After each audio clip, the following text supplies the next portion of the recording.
Hi అండి, welcome to Nishi channel. ఈరోజు మన వీడియోలో పాలు పచ్చి కొబ్బరితో ఒక చిన్న స్వీట్ రెసిపీ మీతో షేర్ చేసుకోబోతున్నాను. ఇలా మన ఇంట్లో ఎప్పుడైనా పచ్చి కొబ్బరి ఉన్నప్పుడు తప్పనిసరిగా ట్రై చేసి చూడండి. మనకి ఎప్పుడైనా స్వీట్ తినాలి అనిపించినప్పుడు ఇలా ఈజీగా చేసుకోవచ్చు. మనం పచ్చి కొబ్బరితో చేసినా సరే కోవా స్వీట్లా చాలా రుచిగా కమ్మగా ఉంటుంది. మరి ఆలస్యం చేయకుండా నోరూరించే స్వీట్ రెసిపీ ఎలా చేసుకోవాలో చూద్దాం. ముందుగా 2 కొబ్బరికాయలు తీసుకుని పైన పెంకుని తీసేసి అలాగే కొబ్బరి పైన బ్రౌన్ పాట్ని కూడా తీసేసుకోవాలి.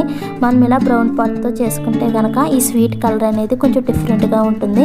అలాగే స్వీట్ ఉడికేసరికి కొంచెం టైం ఎక్కువగా పడుతుంది కాబట్టి ఇలా కొబ్బరి పైన బ్రౌన్ పాట్ని తీసేసి చిన్న చిన్న ముక్కలుగా కట్ చేసుకోవాలి.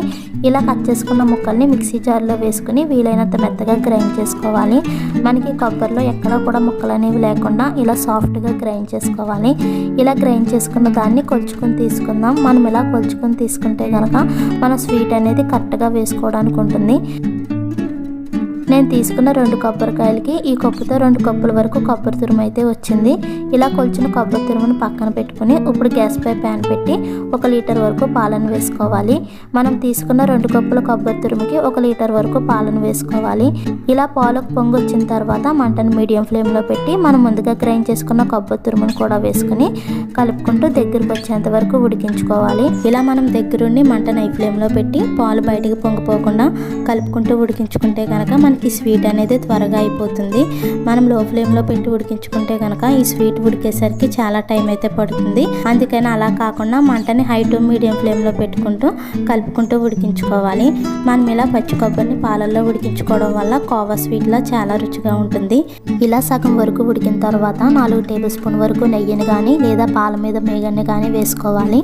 ఇవేమీ లేవంటే కనుక ఈ ప్లేస్లో 4 టేబుల్ స్పూన్ వరకు మిల్క్ పౌడర్నైనా వేసుకోవచ్చు. మనం ఇలా వేసుకుంటే కనుక ఈ స్వీట్ టేస్ట్ అనేది మరింత పెరుగుతుంది.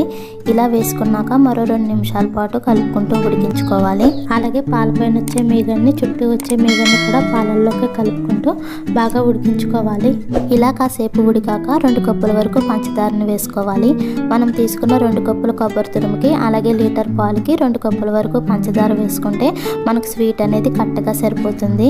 మనం నార్మల్గా కొబ్బరి లడ్డు చేసేటప్పుడు 2 కప్పుల కొబ్బరి తురుముకి 1 కప్పు పంచదారని కానీ బెల్లాన్ని కానీ వేసుకుంటాం కదా, అలాగే 2 కప్పుల కొబ్బరి తురుముకి 1 కప్పు వరకు పంచదారని వేసుకోవాలి.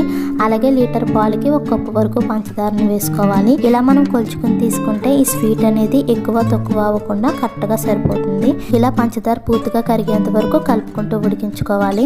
మనకి పంచదార కరిగేసరికి ఈ పాలు కూడా పలుచగా అవుతూ ఉంటాయి. అలాగే కుట్టకట్లాడుతూ పైకి చిందుతూ ఉంటుంది. ఇలాంటప్పుడు మూత పెట్టుకుని మంటని మీడియం ఫ్లేమ్లో పెట్టి మధ్య మధ్యలో కలుపుకుంటూ ఉడికించుకోవాలి. ఇలా స్వీట్ దగ్గరికి ఉడికేటప్పుడు మంటను మీడియం ఫ్లేమ్లో పెట్టి మనం దగ్గరుండి కలుపుకుంటూ ఉడికించుకుంటే కనుక అడుగును మాడిపోకుండా ఉంటుంది. ఇలా పూర్తిగా ఉడికేసరికి ఇలా ముద్దలా అవుతూ ప్యాన్ సెపరేట్ అవుతూ ఉంటుంది. ఇలాంటప్పుడు మనం గ్యాస్ ఆఫ్ చేసుకుని పక్కకు తీసుకోవాలి. మనం ఇలా ఉండగా తీసుకుంటేనే మనకు పీసెస్లా బాగా వస్తుంది. లేదంటే కనుక హల్వాలా మెత్తగా అయిపోతుంది. అలా కాకుండా ఇలా ముద్ద ఫామ్లో ఉన్నప్పుడే గ్యాస్ ఆఫ్ చేసుకుని పక్కకు తీసుకోవాలి. ఇప్పుడు ఒక ట్రే కానీ లేదా ప్లేట్ కానీ తీసుకుని నెయ్యిని అప్లై చేసుకోవాలి. ఇలా అప్లై చేసుకున్న ప్లేట్లో మనం ముందుగా చేసుకున్న స్వీట్ని కూడా వేసుకుని సమానంగా లెవెల్ చేసుకోవాలి. మనకి ఇలా ఏ సైజులో కావాలంటే ఆ సైజులో సమానంగా లెవెల్ చేసుకోవాలి. మనం ఇలా నెయ్యి రాసుకుని వేసుకోవడం వల్ల మనకి ఈ పీసెస్ అనేవి ఈజీగా ఊడిపోతాయి. అందుకని ఇలా నెయ్యి రాసుకున్న ప్లేట్లో వేసుకుని సమానంగా లెవెల్ చేసుకోవాలి. ఇలా చేసుకున్నాక పూర్తిగా చల్లారేంత వరకు పక్కన పెట్టుకోవాలి. ఇలా పూర్తిగా చల్లారిన తర్వాత మనకి ఏ సైజులో కావాలంటే ఆ సైజులో కట్ చేసుకోవాలి. మనం స్క్వేర్ షేప్లో కానీ లేదా డైమండ్ షేప్లో కానీ ఎలా కావాలంటే అలా కట్ చేసుకోవచ్చు. ఇలా కట్ చేసుకున్నాక ఏమన్నా నీళ్ళతో కానీ లేదా గరిటతో కానీ స్లోగా తీసుకోవాలి. ఇక్కడ చూపించే విధంగా తీసుకుంటే మనకి ఈ పీసులు అనేవి ఈజీగా ఊడిపోతాయి. మనకు ఒక పీస్ ఈజీగా వచ్చిందంటే మిగతా పీసులన్నీ కూడా చాలా సులువుగా తీసుకోవచ్చు.